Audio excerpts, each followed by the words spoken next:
Seja bem-vindo ao Seminário de Teologia e Vida Cristã Palavra da Vida. Você está em mais um curso de teologia cuja proposta é fazer alargar o seu conhecimento na área teológica, um curso descomplicado, contextualizado, provocativo, reflexivo e que faça sentido para a nossa vida cotidiana, porque entendemos que não só a construção conceitual da teologia, respeitando as correntes da teologia construída nesses quase 2000 anos, mas isso só não é suficiente. Nós pretendemos que a partir do entendimento bíblico, dos conceitos esclarecidos, nós possamos reproduzir isso em uma espiritualidade no nosso cotidiano. Esse livro aqui eu quero sugerir para vocês. Na verdade, não é só ele. É que eu trouxe um, mas são 3 livros, tá? Homilética, né? Da pesquisa ao púlpito. Aí você tem o segundo que vai trazer uma segunda proposta e um terceiro também. Mas tudo relacionado à homilética, que é a nossa matéria, né? Sobre a arte da pregação da palavra. Embora a gente encerrou a matéria passada, que foi hermenêutica, a aula passada, melhor dizendo, nós encerramos a hermenêutica, vocês continuem fazendo o que a gente aprendeu, ou seja, questionando inclusive o que eu falo, pegando textos e, enfim, isso vai ser, essa matéria de hermenêutica, na verdade, ela vai ser usada o resto da nossa vida, não é do curso não, né? Você pensar que é do curso, é da vida cristã em relação à palavra, tá? Então, assim, textos, a gente vai fazer todo aquele exercício, tudo aquilo que a gente propôs, né, em toda a matéria, tá? E o que é a homilética? A homilética, na verdade, é a instrumentalização da hermenêutica. A hermenêutica é a arte, a ciência da interpretação do texto, né? O que é a homilética? É a apresentação do texto. É a pregação propriamente dita. Aí alguns podem estar pensando assim, nossa André, mas eu não prego. Eu não prego. Não sou um pregador. Isso vai servir para mim? Vai. De alguma maneira ou de outra, vocês vão perceber que isso vai ter uma utilidade, tá? Até mesmo aqueles que de alguma maneira vão ter que organizar um pensamento. Então, também é útil essa matéria. Lógico que vai ter muito mais proveito no sentido técnico e tudo mais, né, as regras que a gente vai passar e tudo mais, para aqueles que pregam, porque a proposta é essa. Como elaborar sermões? Como a gente organiza isso? Né? Porque não é só se subir no púlpito e falar lá o que Deus mandar. Porque a gente tem essas conversas, né? O que Deus colocar no meu coração eu vou falando, né? A gente tem um pensamento que eu acho muito, mas muito estranho, mas que é assim, se é de Deus, se é espiritual, tem que ser assim, deixa o Espírito Santo fazer. E tudo que a gente se propõe a organizar parece que não é espiritual. Tem que ser essa ideia no nosso meio, não sei por quê. E a Bíblia ensina o contrário. A gente tem que tentar organizar e fazer aquilo que é nossa parcela, ou seja, humana, né? Porque deixar tudo na conta de Deus é muito fácil, cômodo também, né? Vou abrir a Bíblia aqui e Deus vai falar. A gente já viu que não é só abrir a Bíblia e falar um monte de texto bíblico, né? Não é bem por aí. Então a gente vai partir aqui dessa ideia de que aquele que expõe a palavra de Deus, ele precisa não só, né, e o principal é entender o que vai falar a Bíblia, né, que é a proposta da matéria passada, da hermenêutica, mas como organizar isso? Como que a gente propõe isso? Por exemplo, a aula aqui. A aula, ela é planejada. A aula, ela é organizada. A aula tem um objetivo, né? Toda exposição tem isso. Uma reunião de pequeno grupo, de uma célula, né? Também tem. Quem está conduzindo precisa ter uma noção de como vai conduzir aquilo. É claro que nós sabemos que as coisas não são feitas assim, mecanicamente. Não é isso que a gente está propondo. Não pode sair do script nada. Não, a gente sabe que Deus de fato conduz algumas coisas que nem a gente estava esperando, né? Mas dentro daquilo que nós, inclusive antes oramos a Deus, buscamos a Deus. Então eu vejo como muito mais espiritual um pregador, que ele passa tempos lá, né, reservado, orando, estudando a palavra para depois pregar, do que um que sobe lá e diz agora é Deus que vai falar. Não é, amado? Dá a entender que quem sobe lá e fala agora é Deus é mais espiritual. Dá um ar de espiritualidade, né? Até alguns que às vezes falam assim, não, eu estudei a palavra, eu li a palavra, mas Deus mudou tudo aqui agora. Também dá um ar de espiritualidade. Eita, se Deus mudou... Pegou a trouxinha dele e já vazou. Como é? Diga, mano. Falei que o Espírito Santo já pegou a trouxinha dele e já vazou. Não, mas quando as pessoas falam assim, dá a entender o contrário, né? Que agora é Deus, né? Antes era eu. Então essa ideia é esquisita, para mim é muito esquisita. Né? Quando a gente atribui a Deus tudo que é de supetão, tudo que é dessa forma desorganizado. E não é por aí, amados. Nós vamos ver, inclusive, na Bíblia, ela nos ensina, né, a ter esse espaço, a tomar esse espaço e ter essas questões. Mas só para conceituar e a gente começar aqui, uma introdução do estudo, né? Só conceituar, né? O que é homilética, né? É a ciência que estuda os princípios fundamentais do discurso em público, tá? Aplicados na proclamação do Evangelho. Esse termo surgiu durante o iluminismo. Venha, meu amado, pode vir. Venha, minha amada, boa noite. Com maçã ou sem maçã, sejam bem-vindos. Isso é piada interna, tá? Piada interna. Então vamos lá, esse termo surgiu, né, homilética, durante o iluminismo entre os séculos 17 e 18, quando as principais doutrinas teológicas receberam nomes gregos também, né, como por exemplo dogmática, apologética, hermenêutica, enfim. As disciplinas que mais se aproximam da homilética são a hermenêutica, que nós estudamos, e a exegese, que elas se complementam, né? Então, homilética, né, que são termos gregos, ensino em tom familiar. Então, homilia vem do verbo homileu, pregação cristã nos lares em forma de conversa. Pregação, ato de pregar a palavra de Deus. Então, pregação é o ato de pregar a palavra de Deus. Pregador é aquele que prega, que vem do latim prae, né? E dicare, que é a predileção, esqueci outro termo lá. Predicare, esqueci. Mas enfim, mas essa ideia daquele que fala em público. E falar em público não é fácil. Não sei para vocês, para mim não é. Não é tão tranquilo assim, né? Mesmo para as pessoas expansivas, para as pessoas mais carismáticas, existe ainda, né, essa questão de falar em público. Isso não é natural. Alguns têm mais facilidade e outros, como eu, têm mais dificuldade.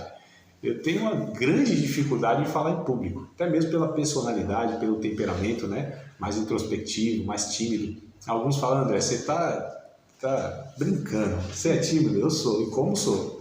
Daqueles de ficar vermelho. É sério, mano. Às vezes pela presença de Deus, às vezes pela vergonha mesmo, né? Mas a questão então essa matéria vai trazer para nós maneiras e regras, né, e ferramentas para que a gente consiga, então, estar expressando as ideias, pregando a palavra de Deus, de uma forma objetiva. A pregação ela precisa ter um começo, ela precisa ter um meio, precisa ter um fim. A gente vai ver que o sermão ele tem no mínimo 3 que a gente chama de modalidades, né? Você tem a temática, a topical e a expositiva. A temática é onde você pega um tema mesmo, né? E você vai pregar nesse tema. Todos eles, sem exceção, a partir de um texto bíblico. Só que você desenvolve um tema. A gente vai ver um por um deles, tá? Aí você tem o expositivo, que é o mais raro, o mais difícil, porque demanda conhecer muito bem o texto. Então você vai expor o texto, todo o texto, né? E aí vai usar a hermenêutica, a exegese. E você tem um topical, né? Você pega tópicos e você vai expondo a palavra de Deus. Tem uma pregação que é de 3 pontos. Ler o texto, sair do texto e voltar nunca mais para o texto. Tem alguns que fazem isso também direto, né? Então, muitos fazem isso, né? Lê o texto, sai dele e nunca mais volta nele. Pegou o texto por quê? Não, um pretexto. Só um pretexto, né? Não falou nada a respeito daquilo lá. Se nós lemos um texto bíblico, porque nós estamos falando de pregação, de exposição bíblica. Então, existe um texto, e nesse texto existe uma mensagem. E essa mensagem precisa ser exposta. Né? E a gente precisa descobrir o que aquele texto, como a gente viu no hermenêutica, quer comunicar. Então a gente vai ver essa questão como é feita, tá? Então a palavra grega correspondente, né, a pregador é kerix, arauto, significa, isto é, aquele que tem uma mensagem ou tem um querigma, né? Uma mensagem do reino de Deus, uma boa notícia, uma boa nova. Vamos ler um texto de Marcos, capítulo 1, verso 14, verso 15? Marcos, capítulo 1, versículos 14 e o versículo 15. Inclusive, aqueles que de alguma maneira não serão pregadores oficiais de uma igreja local, isso vai ser útil para, inclusive, identificar se aquela pregação, ela de fato está tendo uma lógica, né? Está tendo lógica não no sentido intelectual, não no sentido acadêmico, não no sentido dos gregos, mas se ali de fato tem uma mensagem. Porque, como diz o profeta, quem fala muito não tem muito a dizer, né? Não é profeta não, né? Está tudo certo. Mas é uma verdade, né? Então quem fala muito não tem muita coisa a dizer, não. Então tem pessoas que falam bastante, falam, mas não disse nada. A gente diz que a pessoa fala 1 tonelada, mas não se aproveita 1 grama, né? Biblicamente falando. Então, amados, não é só falar. Quem é que pode pregar a palavra de Deus? Qualquer um? Claro que não. Não é qualquer um. Oficialmente não. Compartilhar o evangelho é uma coisa. A gente falar na esquina com alguém, a gente, né, evangelizar, qualquer um pode e deve, discípulo de Cristo. Agora, pregar a palavra de Deus não é qualquer um. Primeiro, tem que ter uma vocação de Deus, tem que ter um chamado de Deus. Segundo, tem que se preparar para aquilo, né? Tem que levar a sério. Tem que entender a seriedade de você ter um público na sua frente e você falar supostamente em nome de Deus, e as pessoas vão entender que o que nós estamos falando lá é Deus que está falando. Elas têm essa ilusão, na verdade, que tudo que é falado é Deus. E a gente dá a entender isso. Aí o que acontece, amados? Primeira coisa, o pregador ele precisa entender que na sua pregação, na sua exposição, existe aquilo que eu falo que nem sempre é a vontade de Deus. Então eu preciso ser honesto comigo e com o público, né? Nas declarações, inclusive. Porque o que se usa bastante é um recurso que eu acho desonesto. Talvez a pessoa não é que ela seja desonesta, não é isso que eu estou dizendo. É desonesto o que se faz. Mas talvez a pessoa faça até numa ignorância. Eu acredito que muitos até fazem numa ignorância, né? De muitas vezes querer legitimar a sua fala, a sua afirmação, dizendo que foi Deus que colocou no seu coração, que Deus que falou aquilo com ela. E muitas vezes é fruto das suas conclusões, que nem sempre é de fato a vontade de Deus. Então eu acho muito mais honesto, né, muito mais sensato, muito mais prudente, falar, eu penso dessa forma, eu entendo que é assim. Deus não me falou não, mas acredito que seja isso. Né? Isso tira a credibilidade de quem está falando? Claro que não. Mostra, inclusive, o seu temor, a sua prudência, a sua humildade, a sua responsabilidade sobre as pessoas que estão ouvindo. Né? Eu, como professor, pode ter certeza que um bocado de coisa que eu falo aqui pode ser não exatamente o que Deus queria que eu falasse. E aí, se tira a minha credibilidade? Não, amados. Só mostra que eu sou honesto, que eu estou na preocupação, muito mais do que a minha fama, de servir vocês com aquilo que de fato é a palavra de Deus. Né? Mas o texto de Marcos 1, capítulo 1, verso 14 e 15 diz assim: E depois que João foi entregue à prisão, veio Jesus para a Galileia pregando. Olha o termo aqui, pregando, né? E inclusive aqui o verbo é uma ação contínua, não é que ele veio e pregou, ele veio pregando, né? Como que é, meu Deus do céu? Me ajudem aí, quem é do ramo, no Idelva, da questão não é gerúndio, é o gerúndio, né? É o gerúndio, essa ação contínua, né? É que no grego é auristo, chama, mas é semelhante, né? Não precisa humilhar tanto. Não, me ajuda no português. É o gerúndio. E aí, mas é bem parecido no grego, né? Que é esse ensinando, batizando. Não tem um texto lá de Mateus 28, né? 19, 20, alguma coisa assim. Ide por todo mundo, né? Ensinando, pregando. Então, é uma ação contínua. Né? Esse gerúndio, então, da língua portuguesa. Então, aqui, é uma ação contínua, né? O termo aqui é queriço, tá? Esse pregando é queriço. Por isso que nós lemos aqui, né? O querix é esse que prega, porque pregar é queriço. A igreja, ela é querigmática, no termo mais técnico, né? Uma das características da igreja é querigmática. A igreja, ela é ortodoxa, doxológica, querigmática, coinônica e diacônica. Olha que coisa boa! Se vocês quiserem anotar, eu acho que é isso aí. A gente traduz. Isso aqui é meio estranho, né? Meio estranho. Daqui a pouco a gente dá a interpretação. A igreja, ela é ortodoxa. Ortodoxa. Quando a gente fala igreja, também o crente, né? O crente é a igreja é o crente, né? Então ela é ortodoxa, ela deve ser ortodoxa, né? Ela é doxológica, doxológica. Então, ortodoxa, doxológica, querigmática, com K, querigmática, gemudo, querigmática. Calma que a gente chega lá. Querigmática, ela é coinônica, com K também, vem de coinonia, né? Coinônica, deve ser coinônica, e diacônica, também com K, diacônica, que lembra diaconia, né? Então calma que a gente vai traduzindo todas essas expressões aí que são oriundas do grego, tá? A igreja deve ser ortodoxa, isso quer dizer que ela deve ter um ensino correto, né? Uma doutrina correta. A igreja, ela não produz uma doutrina.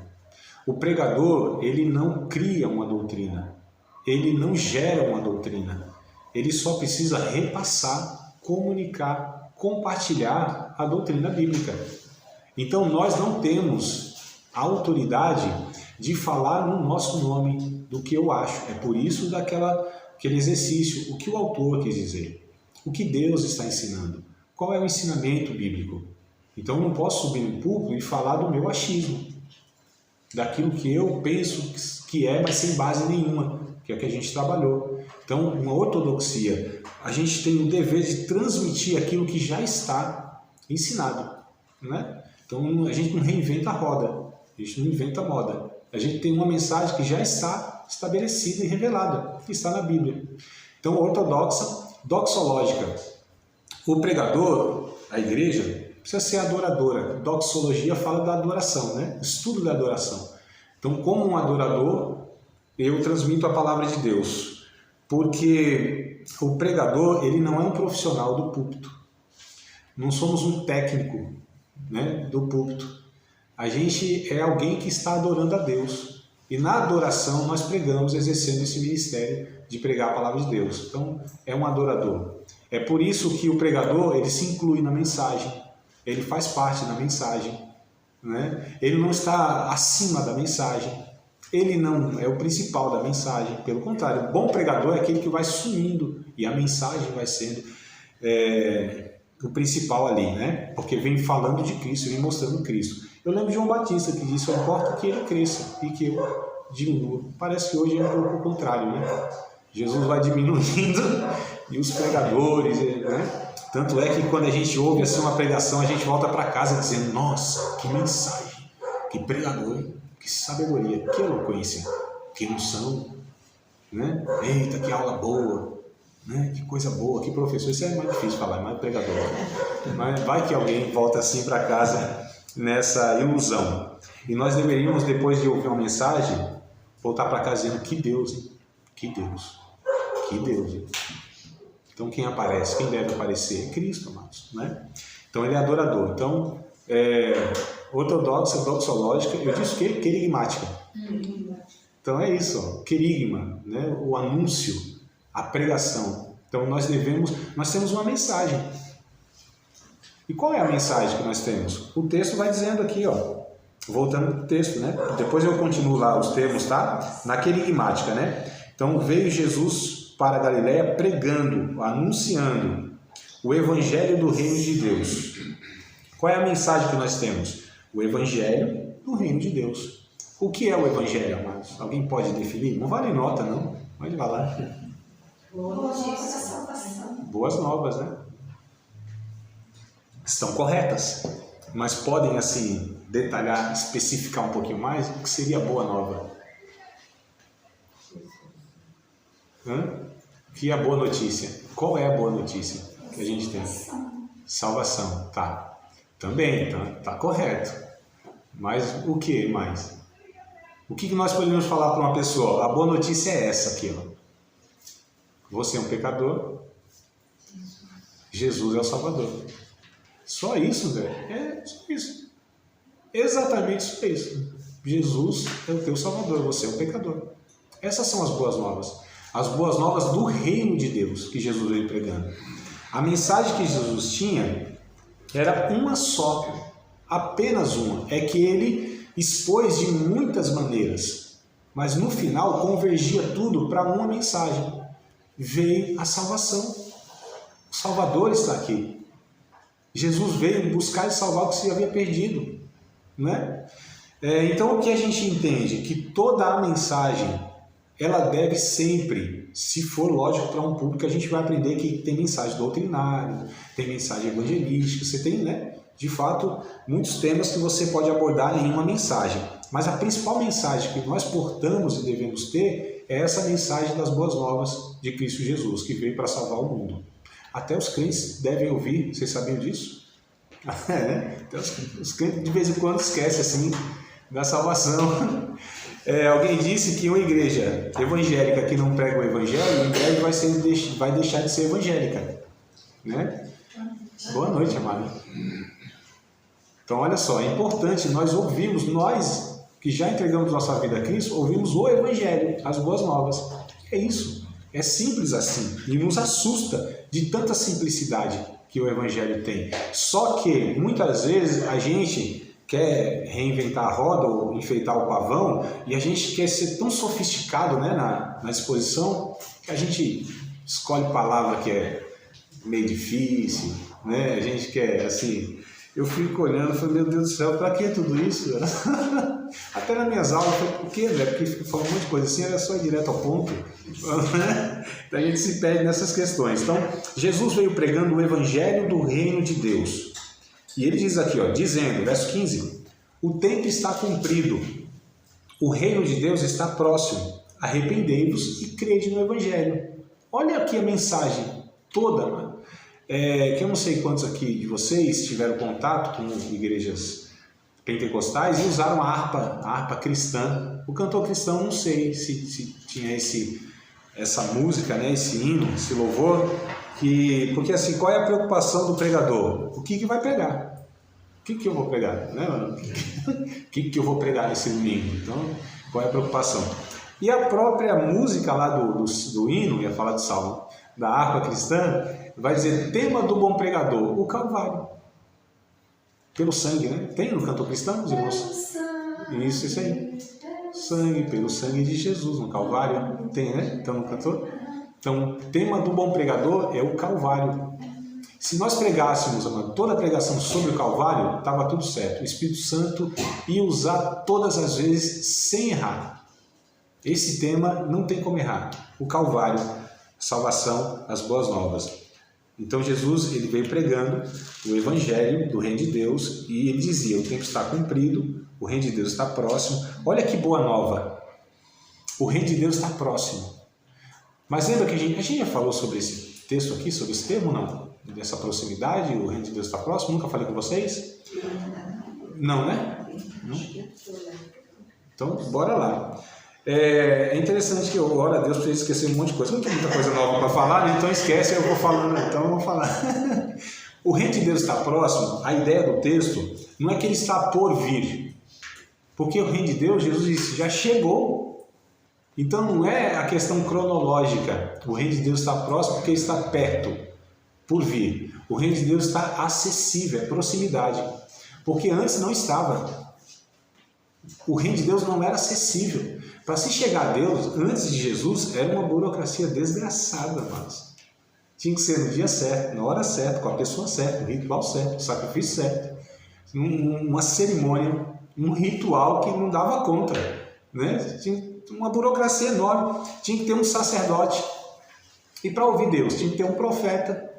Então era sempre alguém intermediando um monte de coisa assim para ser colocada para que aquilo de alguma maneira pudesse me favorecer diante de Deus. E aí Jesus vem dizendo, acabou isso aí. Acabou. Hebreus capítulo de número 10, verso 19, 20, 21, 22, 23, isso aqui, ó, o bumerangue aqui, ó, para dar tempo, ó. Bumerangue aqui, ó, para dar tempo de... Então, Hebreus capítulo 10, verso 19 ao 20 e alguma coisa, aí acho que até o 23. Tendo, pois, irmãos, ousadia para entrar no santuário de Deus, pelo santo e vivo caminho, pelo sangue de Jesus.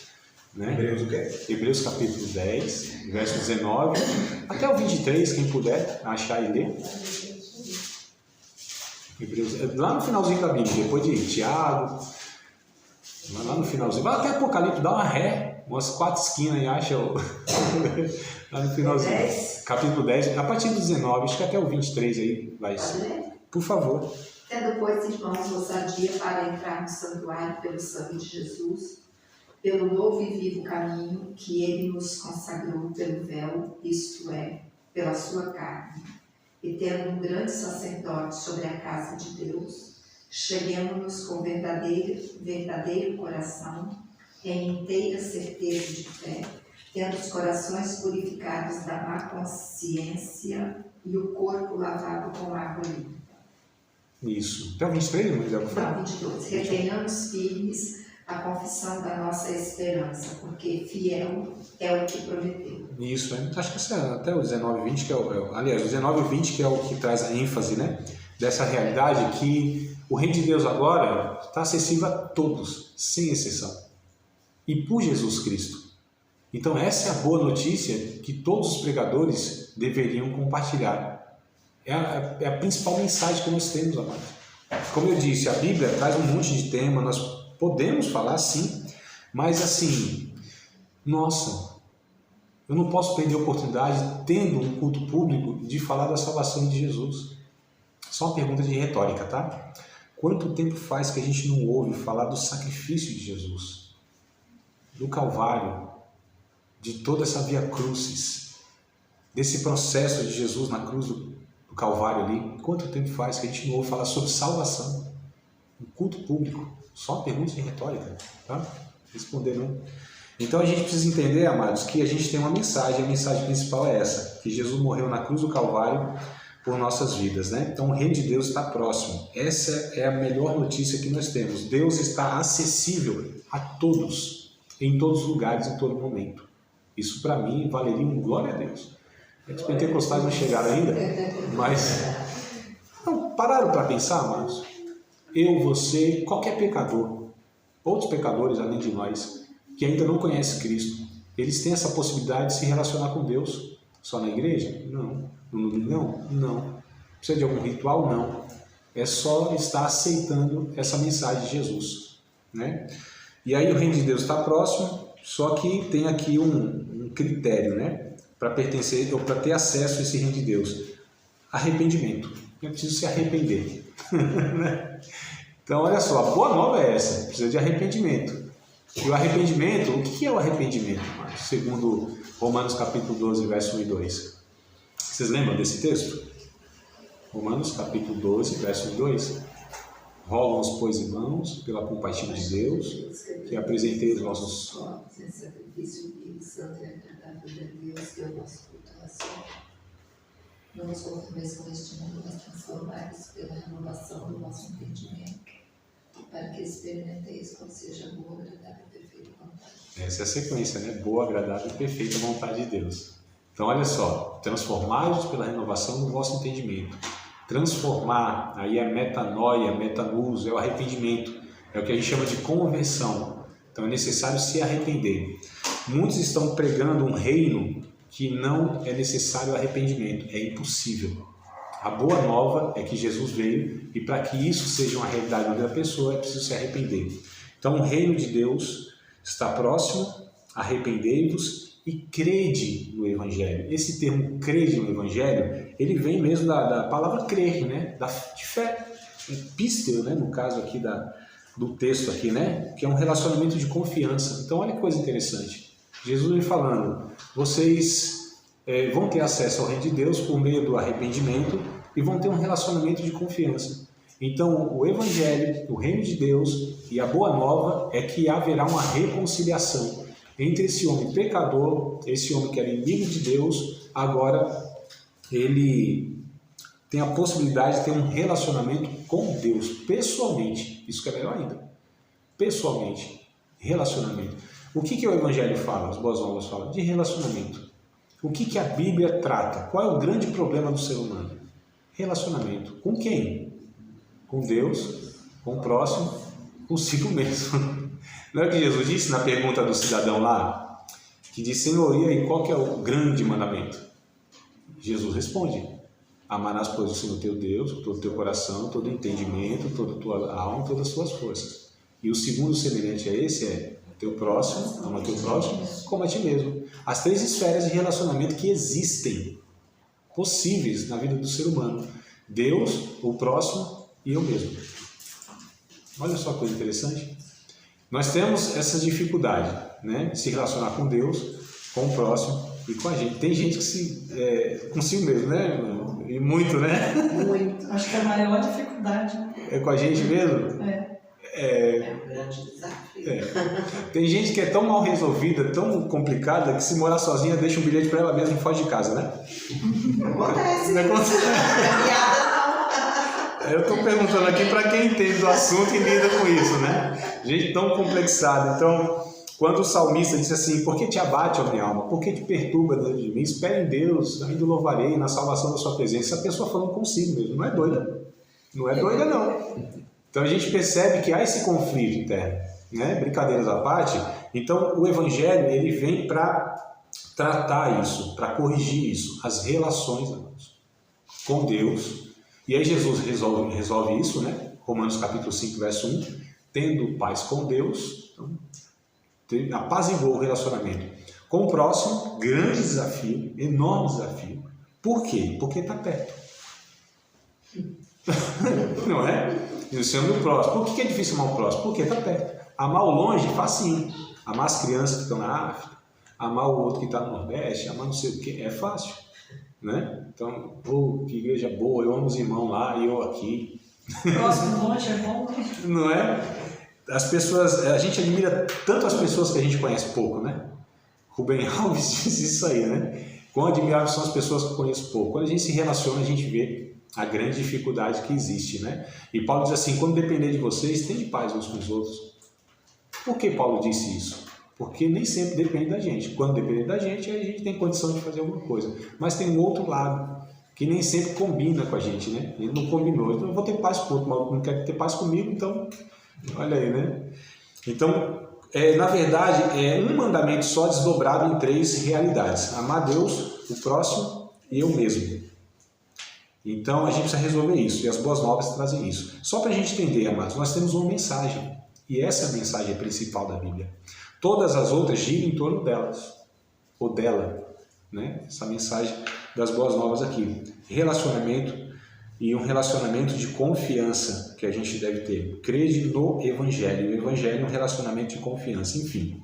Mas aí a gente falando do pregador que tem uma mensagem e a necessidade desse pregador se preparar. Como eu disse, a gente tem essa impressão de que em relação a Deus, a igreja, o Evangelho, não precisa assim tanto preparo não, né? Uma coisa assim que vai na fé, não? Que o Espírito Santo vai dar condição e tal. O Espírito Santo conduz. Conduz, A gente jamais vai pensar, entender que os recursos humanos é que vão ser suficientes. Não é isso que a gente propõe na homilética, não é?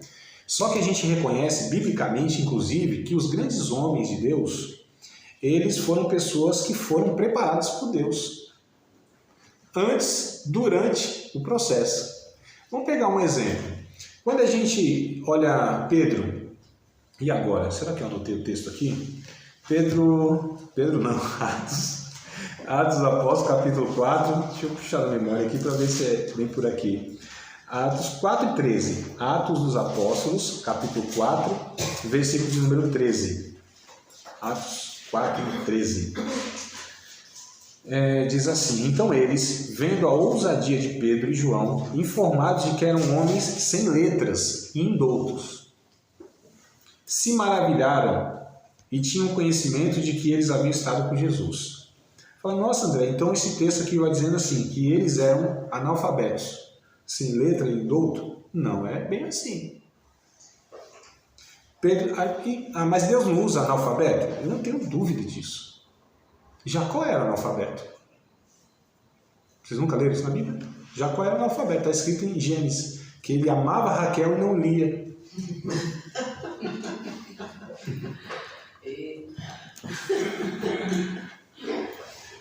Vai não, as coisas aqui descambam às vezes, mas... Gente, Estevão, traz a maçã dele. Traz a maçã. Abstinência, né? É o que me causa delírios. Então, queridos, brincadeiras à parte. Deus usou Pedro e João. Pedro, de fato, João, os discípulos de Cristo eram homens simples, pescadores, né? Lógico, você tinha o Mateus, que era um cobrador de impostos, servidor público, então era uma pessoa um pouco mais instruída. Mas, via de regra, esses caras eram bem simples, assim, né?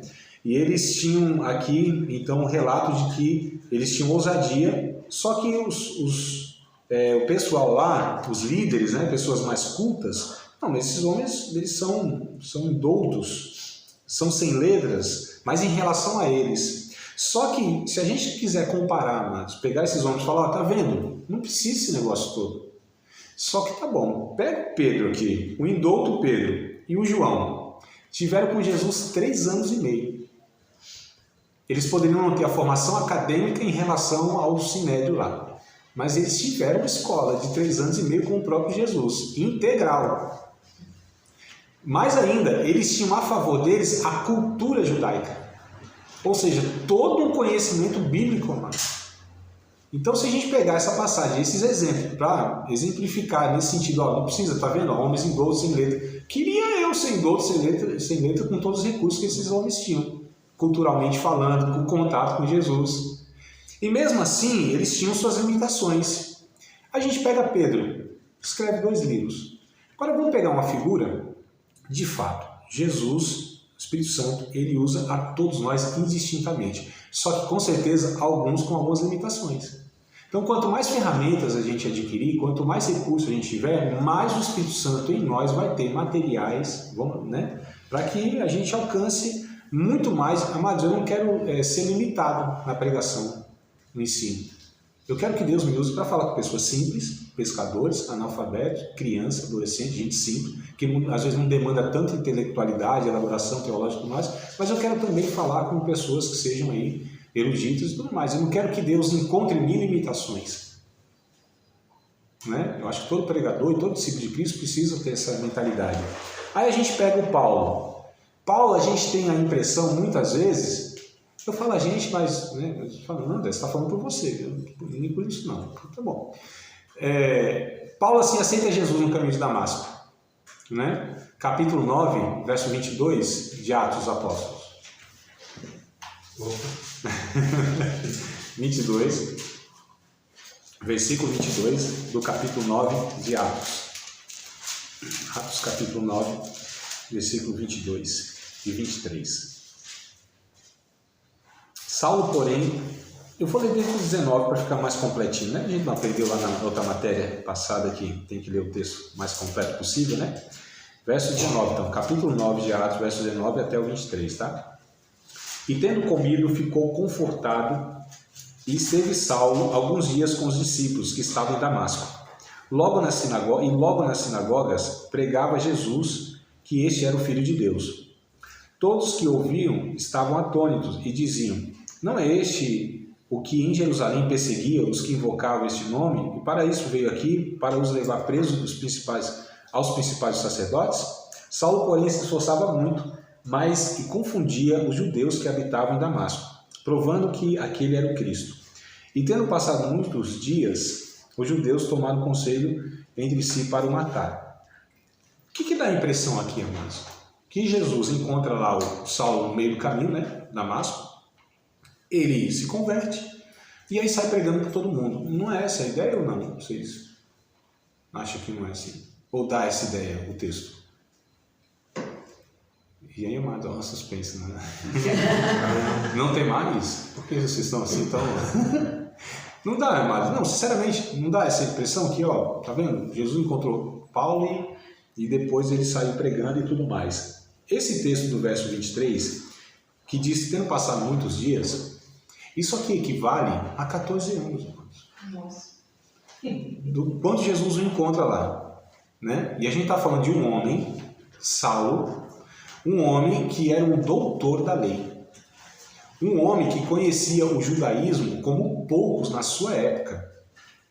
Um homem que, estou falando de escala mundial, na história que ele viveu, ele era um dos eruditos do mundo. Isso não é exagero. Paulo, ele falava assim de igual para igual com os filósofos. Atos vai falar isso, no Areópago lá, né? Os filósofos, ele não tinha dificuldade nenhuma. Paulo era um poliglota. Ele tinha recursos assim, humanos, impressionante. E aí a gente vê que mesmo, né, com todos esses recursos, ele voltou para Tarso da Cilícia e falou: André, mas onde você está buscando isso aí? Vamos ler o texto lá de Gálatas, capítulo de número 1, verso número 18, que a gente tem essa ideia, né? Então, irmão, se Paulo, né, o Saulo, Paulo ou Saulo, hein? Os dois. Não é que mudou não, né? Tipo, era Saulo e mudou para Paulo. Tem uma música que fala, né? Não tem?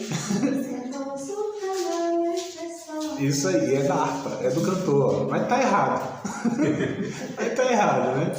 Então, Saulo aí, Saulo de Tarso, né? Tarso da Cilícia, ficava ali na Arábia.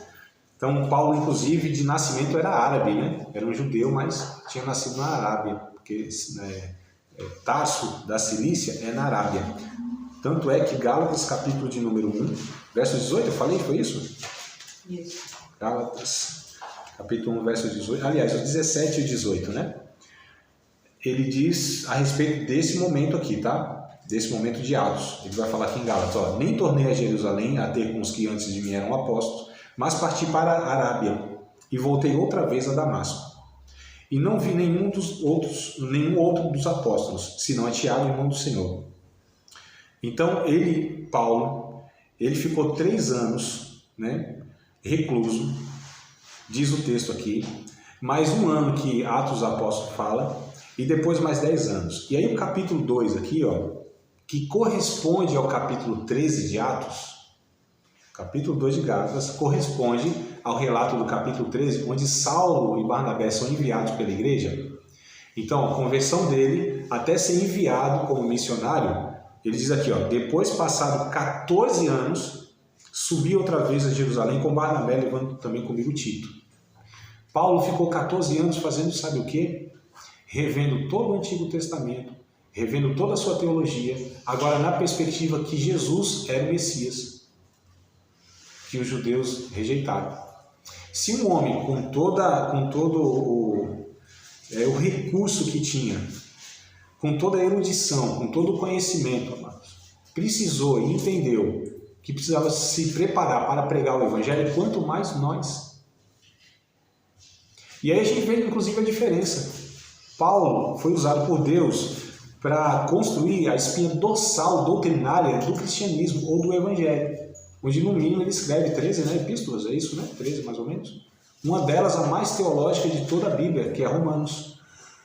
Um homem que foi usado em todo o império e, como eu disse, alcançou todas as esferas possíveis daquele império.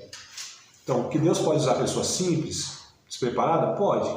Agora com muitas limitações e com grande perigo de falar um monte de bobagem, como a gente já aprendeu em hermenêutica. Então a gente precisa entender que Deus quer nos usar e qualquer um pode pregar? Não. Só quem leva a sério essa vocação. Né, amados? Porque a gente, hoje, muito mais, a gente tem um público muito diversificado. A gente vive numa era do conhecimento acessível de uma forma que não tínhamos há 20 anos atrás. Há 20 anos nós não tínhamos, amados, esse acesso que a gente tem hoje ao conhecimento. É uma coisa impressionante. Você está falando alguma coisa aqui, o adolescente está dando Google lá. Né? E aí, tipo, o André está falando bobagem aí. Então a gente está falando para um público que tem uma carga de conhecimento absurda. Então, assim, infelizmente, também a gente tem uma realidade que, biblicamente falando, no auditório não é lá aquelas coisas. Não estou menosprezando ninguém, eu estou fazendo uma constatação de um fato, amados. E aí cabe ao pregador levar as pessoas a se aprofundar biblicamente. Pregar salvação não é tudo e salvação não é tudo. Me entenda quando eu falo isso, tá? Porque não é só o que falo, né?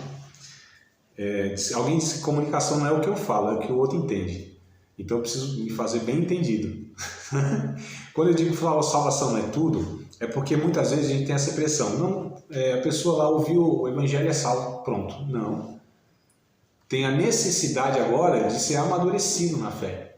E se o pregador não entender que ele tem a mensagem do iniciante para o iniciante e deve ter a mensagem para o desenvolvimento dessa pessoa, também essa pessoa, ou esse pregador vai ser muito limitado. É o pregador de uma mensagem só, né?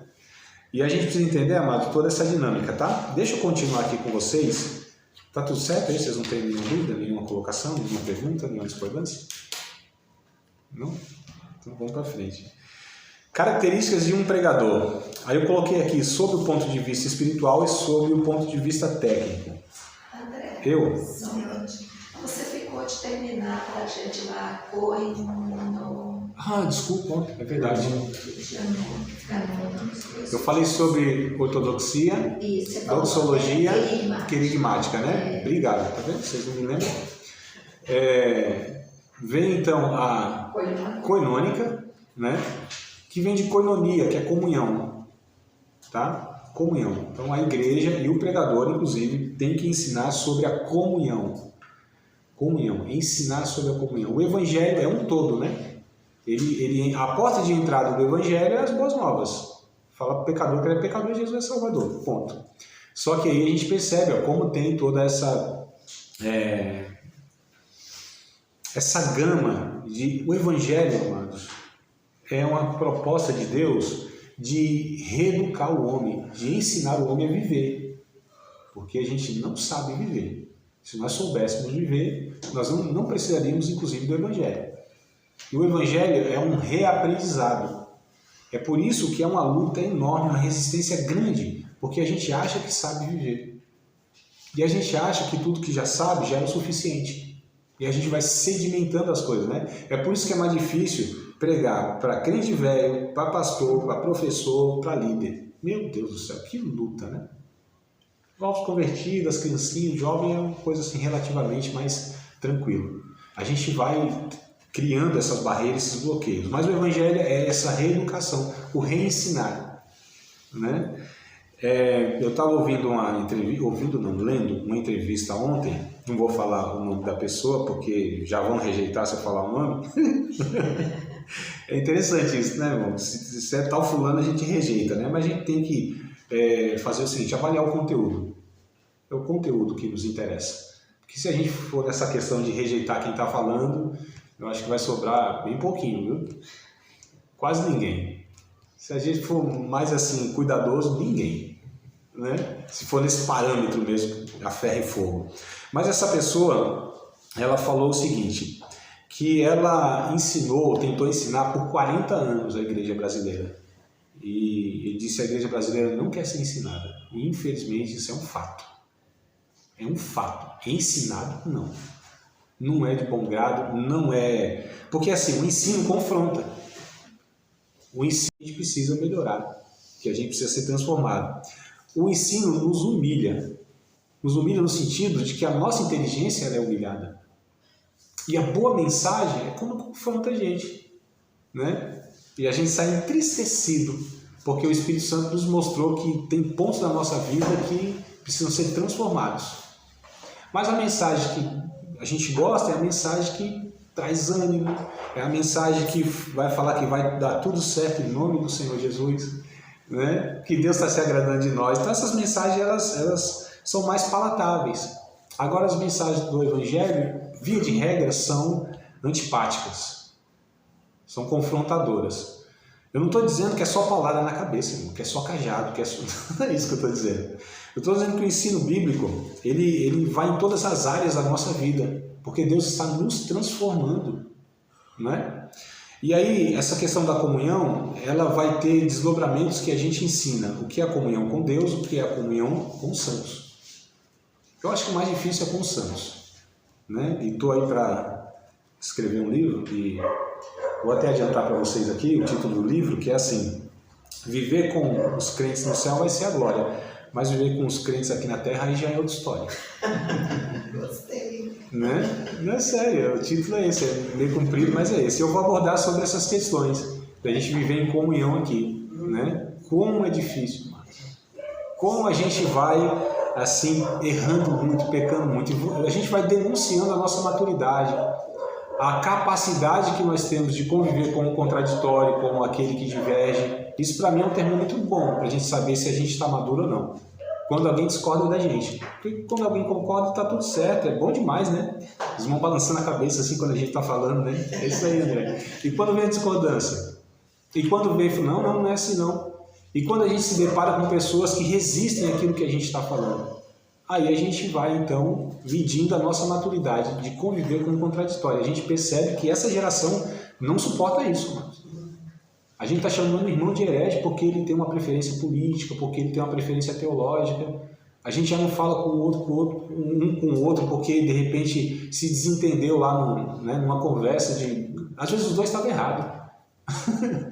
Que a gente, às vezes, tem gente que divide a humanidade em dois. Os que concordam com ele, os equivocados.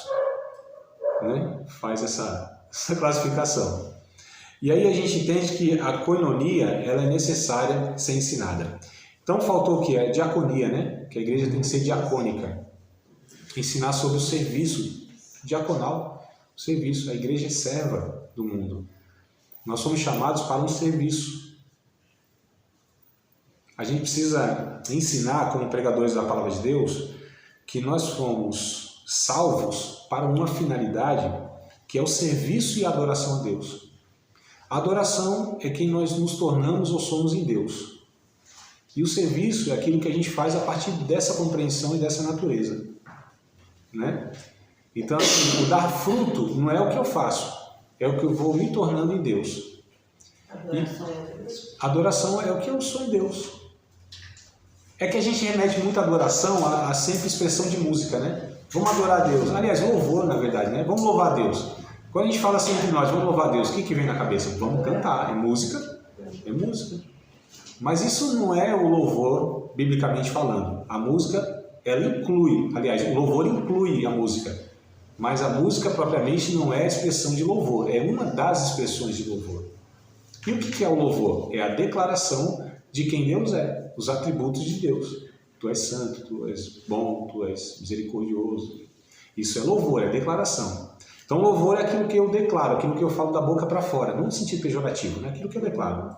Adoração é aquilo que eu sou da boca para dentro. Então adoração é quem eu sou.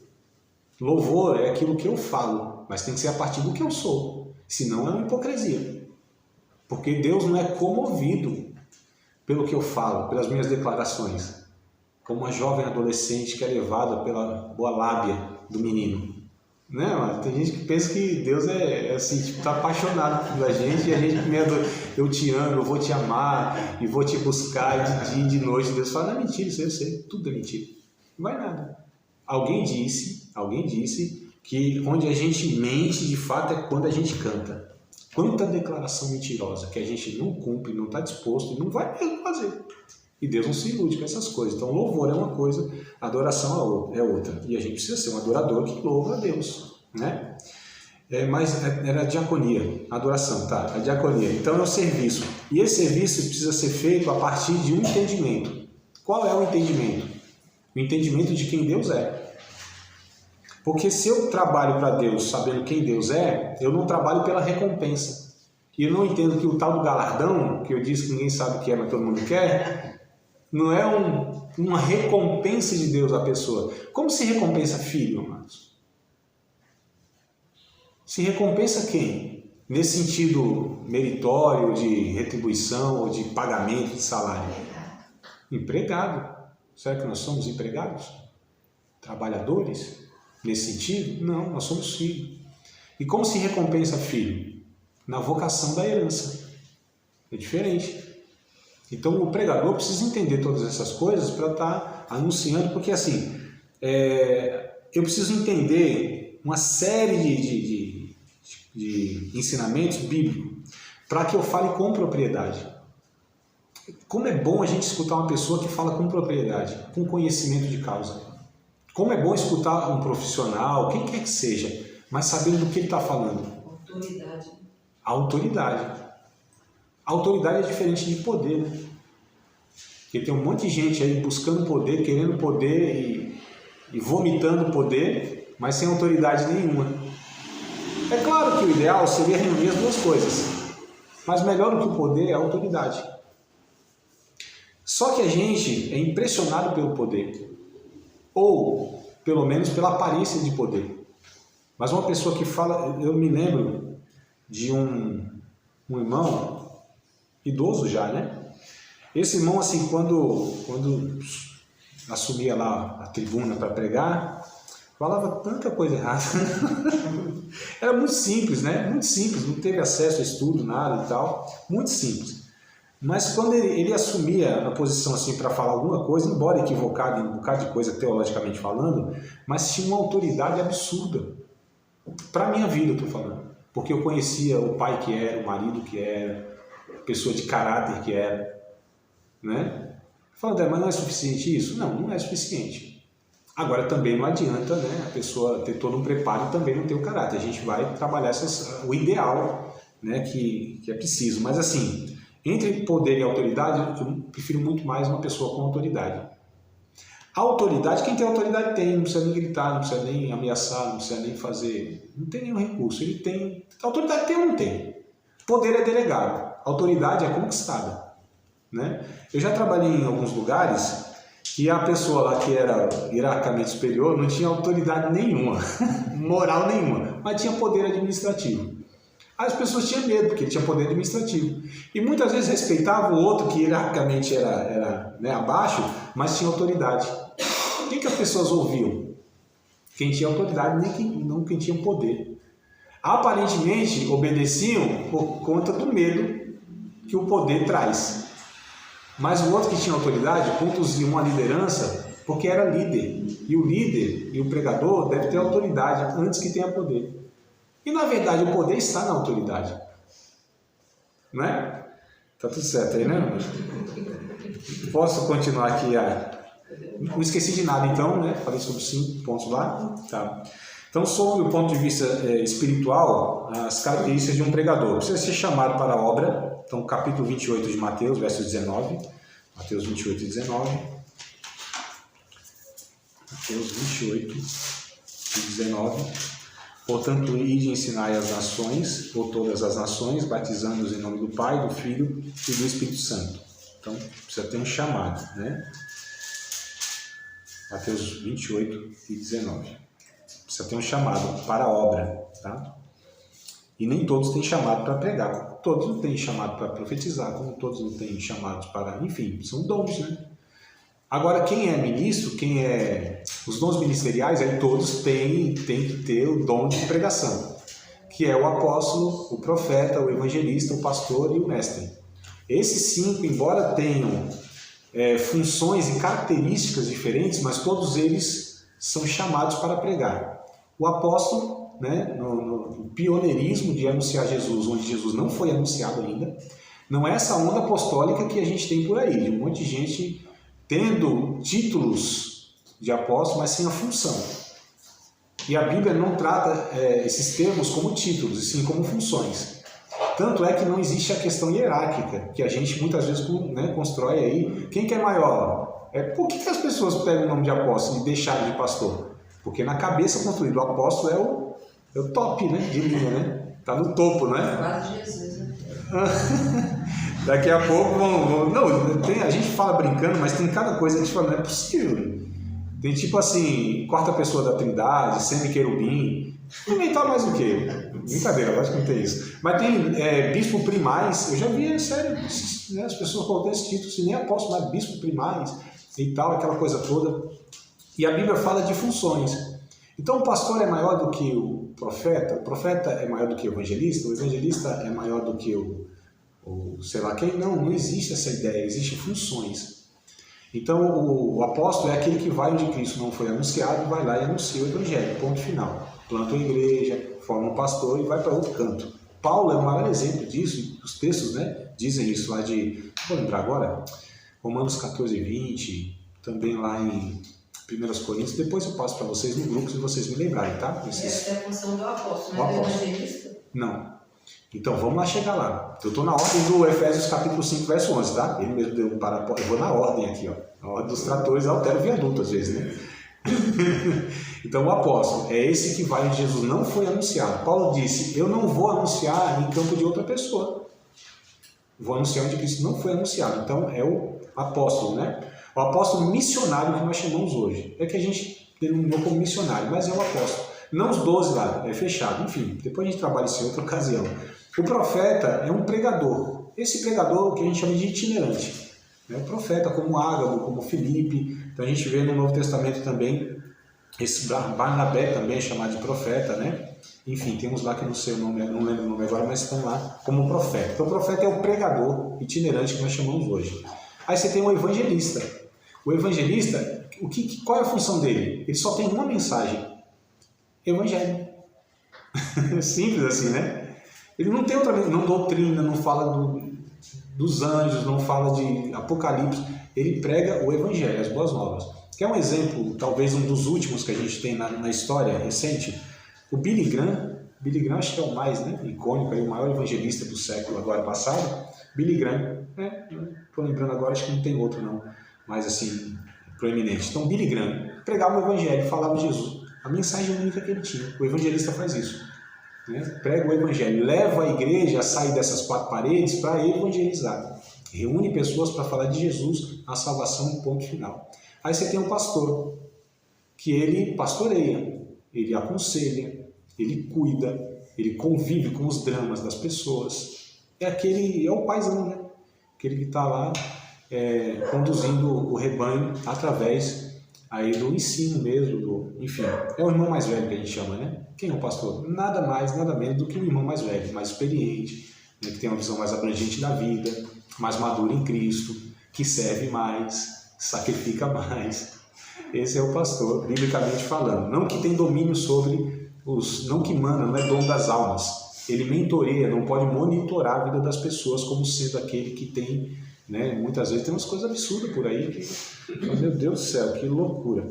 E aí vem o mestre, né? Vem o doutor, que é aquele que ensina, que instrui, aquele que tira as dúvidas, as questões doutrinárias, aquele que vai identificando e corrigindo os ensinos errados e ele vai então ensinando as doutrinas da Bíblia. Todos eles, sem exceção, têm que fazer uso da mensagem.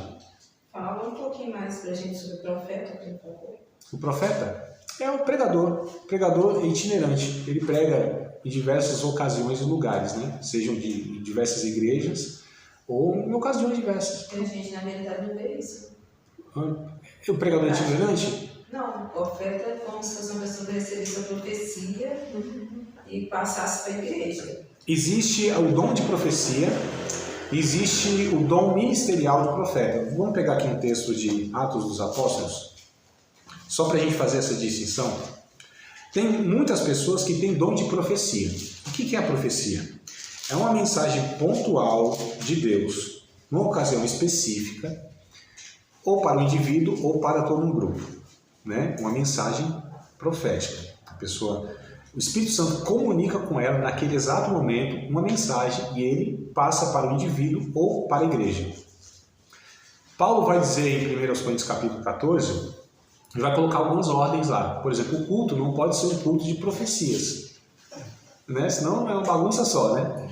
Então Paulo diz, fale 2 ou fale 3, mesmo assim por sua ordem, quando um fala outro se cala, para toda a igreja, inclusive, né, julgar o conteúdo. Então o profeta ele precisa ser julgado pela igreja. A mensagem do profeta, eu digo do que tem o dom de profecia, a profecia precisa ser julgada por toda a igreja, o conteúdo dela, né? E ele precisa ser questionado, inclusive, né? Dizendo que está falando o nome de Deus. Então a gente tem uma peneira para que ele passe, a doutrina bíblica, porque ele não pode falar absolutamente nada daquilo que a Bíblia já não fala. Então ele só está pontuando, né, emergencialmente algum ensino bíblico. O profeta não gera mensagem, ele só transmite uma mensagem que já está revelada na Bíblia. Então isso é pontual. Penso até que, se nós nos dedicarmos de fato ao estudo bíblico, à reflexão bíblica, à nossa devoção diária, pouco profeta Deus vai usar para falar com a gente. Não haverá necessidade, né? Coisa muito pontual mesmo, porque tem pessoas aí que vivem à base de profetada, né? Tem que Deus falar com ele, senão ele se perde todo, faz besteira e tal. Meu Deus do céu, vai viver nessa demanda, vai viver nessa dependência, muito perigoso, irmãos. Eu, por exemplo, jamais eu vou terceirizar decisões da minha vida. Não, alguém tem que falar aqui qual é. Não, calma aí, o Espírito Santo habita na minha vida? Por que Deus não fala comigo? Se eu sou o maior interessado, eu não estou dizendo que eu não creio ou que eu não recebo mensagens como essa. Mas assim, calma aí, o que aconteceu? Que eu estou aqui meio perdido, que Deus não conseguiu falar comigo pelo próprio Espírito Santo ou pela palavra. O que aconteceu? Então é uma preocupação, né? Enfim, mas claro que eu sei que tem a profecia, a tríplice função de consolar, edificar e exortar, né? Que o próprio Paulo diz em capítulo 14. Mas o dom de profecia é uma coisa, o profeta ministerialmente é outra história. E a gente vai ver aqui, eu acho que é o versículo que mais, em toda a Bíblia, que mais exemplifica isso, tá? Capítulo 21 de Atos, versículo de número 8, 9 e 10. Atos 21, 8, 9 e 10. No dia seguinte, partindo dali Paulo e nós, que com ele estávamos, chegamos a Cesareia. Entrando em casa de Filipe, o evangelista, que era um dos 7, que era o diácono, né? O diácono tinha uma função de evangelista. Ou foi o diácono lá, né? Do capítulo 7. Tinha 4 filhas virgens, donzelas, está aqui, né? Que profetizavam. Então, Filipe tinha 4 filhas que profetizavam. Elas tinham o dom de profecia. E demorando ali por muitos dias, chegou na Judéia um profeta por nome Ágabo. Então aqui tem uma distinção de uma pessoa que é um profeta, é um dom ministerial, né, que eu citei para vocês, que é Efésios 4 e 11. Inclusive ele, a gente vê lá em capítulo 11 também de Atos, esse profeta. E é interessante, amados, que assim, a profecia, porque eu vejo hoje às vezes, né, num culto, uma pessoa lá dizendo assim, não, vira para o seu irmão e profetiza. Não há possibilidade disso acontecer. Porque eu não decido quando eu vou profetizar. É o Espírito Santo que deve gerar em mim essa mensagem profética. Eu não decido, muito menos eu falo para o outro fazer. Não é? Que coisa estranha. Eu profetizo sobre a sua vida. Também isso está equivocadamente. Não tem como. É o Espírito Santo que gera isso. Então eu não tenho como decidir, eu profetizo. E eu tenho essa autoridade de profetizar. Não tem. Então eu sei que há uma prática, há esse pensamento, né? E há essa... De fato, isso existe nos nossos cultos e tal, mas isso está totalmente fora do que a Bíblia ensina. Profeta é uma coisa, gente que tem dom de profecia é outra coisa. Um profeta pode ter dom de profecia? Até pode ter. Só que o profeta, via de regra, ele usa a profecia bíblica, que são as escrituras, aí não tem erro, né? O texto de 2 Pedro, capítulo de número 1, verso 20 e 21, traz aqui uma ideia bem interessante nessa questão que a gente está falando. 2 Pedro, capítulo de número 1, verso 20 e o verso número 21. Sabendo primeiramente isto, que nenhuma profecia da Escritura é de particular interpretação, porque a profecia nunca foi produzida por vontade de homem algum, mas os homens santos de Deus falaram inspirados, movidos, né, guiados pelo Espírito Santo. Então o texto é muito claro nesse sentido aqui, para a gente entender o que é profecia, o que é o profeta, o que é o dom de profecia, e na verdade tudo isso tem que convergir aquilo que a Bíblia ensina. Então é por isso, amados, que a gente sempre aconselha, cuidado com esse negócio que fulano profetizou, que fulano usou o outro para falar contigo. Pode ser? Claro que pode. Mas recorra à Bíblia. Porque até a pessoa pode ser honesta, mas até os honestos se equivocam. Né? Tem gente sinceramente enganada, sinceramente equivocada. Tem gente que fala e é homem de Deus, ou é mulher de Deus, mas se empolgou. Tem um texto lá no Antigo Testamento que diz sobre isso. Um profeta chamado Natã, homem de Deus, profeta bíblico, não tem dúvida. E o rei, o Davi disse, eu quero construir aqui um palácio para Deus, uma construção assim e tal. O que você acha, Natã? Faz, porque Deus está contigo, Deus é na tua vida, Deus vai te prosperar, faz tudo que está no teu coração, porque Deus é contigo. Era profeta, amados. Aí ele sai, vai embora, diz assim, se Deus fosse cearense, eu sou macho, né, cara? O Natã, volta lá e diz para ele que eu não falei coisa nenhuma, não. Aí lá vai o Natã arrependido, volta para Davi e diz, Davi, diga, Deus falou mais alguma coisa? Deus falou, agora falou. Falou que você não vai construir coisa nenhuma, não. Como assim? Você não falou que Deus disse? Então, mas Deus não disse. Eu que falei, Deus não disse. Agora Deus não está dizendo, eu estou falando que Deus está dizendo agora. Mas Deus não tinha dito, é ele que tinha falado. Vai confiar, mas? Confia não. Então, só para a gente entender que o pregador precisa ter muita cautela, ter muito cuidado. Não pode fazer promessa infundada. Não pode falar aquilo que Deus não disse. Muito perigoso, né? Então é por isso que a gente fala, eita, e agora? Pregar a palavra de Deus é uma responsabilidade absurda, amados. Absurda.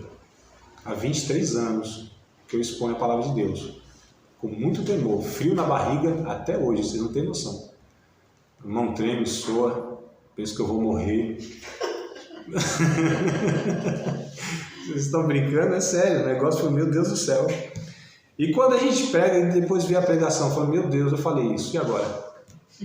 Como que eu posso reparar um negócio desse? Né? É sério. E aí você tem pessoas que vieram num domingo, de repente nunca mais você vai ver. Mas eu falei alguma coisa e ela abraçou para a vida dela. Então assim, quem entende a seriedade do negócio, nossa, é muito difícil, é muito complicado. Quer falar alguma coisa? Alguém? Eu quero. Tá, então pode falar, amada. Então, aqui quando você está falando que o profeta ele é um pregador itinerante, o evangelista ele prega as boas novas, e que toda a mensagem bíblica são as boas novas, qual é a diferença assim, específica entre um e outro, entre o profeta e o evangelista? Porque também o profeta, mesmo ele sendo itinerante, ele vai falar das boas novas, ou não? Pode ser que sim, pode ser que não. A mensagem do evangelista é uma apenas. Jesus é o Salvador. Ele só prega, não é só como se fosse coisa menor, né? Mas ele tem uma única mensagem. Tanto é que o dom de evangelista é uma coisa impressionante. Ele reúne milhares de pessoas. E ele fala do evangelho. E pessoas... Tanto é que assim, às vezes a gente se mata lá. Elabora o texto, ora, jejua, se prepara e aquela coisa toda, prega 1 hora. Ninguém é salvo. Meu Deus do céu, vem um evangelista, prega, você vê um monte de gente se rendendo a Cristo. É dom. O evangelista tem um dom, porque é um dom de evangelista, é um dom ministerial. Não quero dizer que o mestre não possa pregar o evangelho nesse sentido, que o pastor não possa, que o apóstolo não possa, pelo contrário, todos devem pregar também. Mas o evangelista, ele é específico, a mensagem dele única é esta, ele não pastoreia. Ele não é o profeta. Quem é o profeta? O profeta, ele tem de fato diversas mensagens, né? Diversos temas bíblicos. Só que o profeta tem uma característica, que é advertir, denunciar o pecado e chamar o povo ao arrependimento. Basicamente o profeta faz isso, vocês estão tudo errado. Deus vai trazer o juízo sobre sua vida, mas se arrependa. O profeta, né, ele tem essa característica, ele é mais duro. O profeta é pouco amado. Pouquíssimo, mano. Nunca foi desejado por ninguém. Hoje em dia tem os profetas que são, mas fico desconfiado. Porque na característica Velho e Novo Testamento, os profetas geralmente eram perseguidos, eram rejeitados, apedrejados e mortos. Hoje é pago cachê. Um desses é João, né? João Batista, né? João Batista, ele não tinha nem onde pregar, mas o povo ia escutá-lo, né? Descia para poder. Porque era Deus, né, falando, né? A voz que estava clamando não era João, né, no deserto. O texto vai dizer, voz daquele que clama no deserto. Então não era João que estava clamando. Posso dizer, sem inferir o texto, que João era o eco da voz? Pode ser, né? Pode ser. Mas era Deus, né? É por isso, irmãos, que João estava no deserto e o povo ia. E lá no templo, o sacerdote, o Anás, o Caifás, a pompa, os recursos, não era Deus falando lá. Deus não estava no templo, Deus estava no deserto. Quem era o sacerdote de Israel? Não era Anás, não era Caifás. Era João. João era sacerdote, né? Ele era da linhagem sacerdotal, filho do sacerdote. Então ele era o sacerdote de Deus e o profeta de Deus. E o povo ia para o deserto para ouvir um homem bruto, né? Dizendo, raça de vil, gente ruim, se arrependam. Então, só para a gente entender. E o profeta, ele tem essa característica, né? Ele prega uma mensagem de fato dura, chamando o povo ao arrependimento e denunciando o pecado. Então, esses profetas que muitas vezes têm uma mensagem assim, amena sempre, eu fico desconfiado.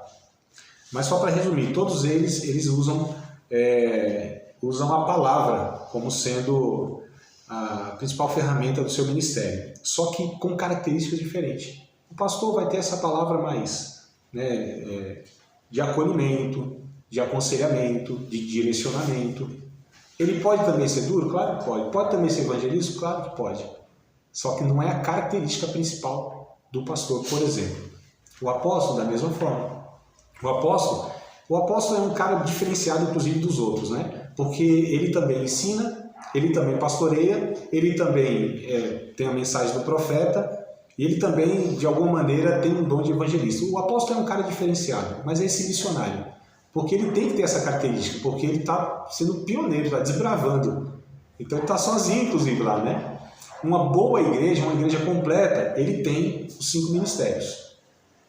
Mas hoje, na verdade, que a gente vê, todos esses ministérios são de uma única pessoa, que é o pastor. Que é a figura principal de liderança, sem dúvida. Só que se a igreja ela só tem um pastor como sendo um expoente, ou um apenas líder, aí essa igreja é muito limitada. Deixa muito a desejar para o reino de Deus, né? Porque o pastor não dá conta de tudo. Como que ele vai ensinar? Como que ele vai evangelizar? Como que ele vai ser um missionário? Não tem como. Então, quando a gente vê biblicamente, a igreja local ela é completa quando tem os ministérios.